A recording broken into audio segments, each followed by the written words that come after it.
Sindh health care commission और Sindh blood transfusion authority के एजाज में एक निजी ब्लड बैंक की जानिब से अशाइये की तकरीब का इनेकाद किया गया, जिसमें सेहत के शोबे से ताल्लुक रखने वाली अहम शख्सियात ने शिरकत की। इस मौके पर सिंध ब्लड ट्रांसफ्यूशन अथॉरिटी के डायरेक्टर डॉक्टर आफ्ताबुल्ला ने कहा कि सिंध भर में इस वक्त 209 रजिस्टर्ड ब्लड बैंक्स काम कर रहे हैं।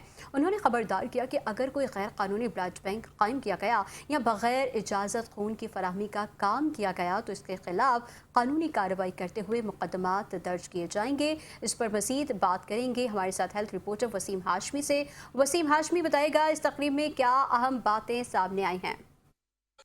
जी, इस वक्त मौजूद हैं कराची का एक सोशल सेक्टर का इदारा है जो थैलेसीमिया के मरीजों के हवाले से और ब्लड बैंक के हवाले से जो है अपनी कारकर्दगी कर रहा है। आज एक निजी इदारे को जो है सिंध हेल्थ केयर कमीशन की जानिब से और SBTA के कोलैबोरेशन के साथ जो है उनको लाइसेंस इशू किया गया। इस वक्त हमारे साथ मौजूद हैं सिंध ब्लड फ्यूजन अथॉरिटी के डायरेक्टर आफ्ताब मल्ला साहब। हमसे पूछेंगे इस वक्त सिंध में 32 थैलेसीमिया सेंटर हैं और 18,500 बच्चे जो है वो रजिस्टर हैं। 209 ब्लड बैंक हैं ओवरऑल पूरे सिंध में जो हमारे रजिस्टर हैं SBTA के।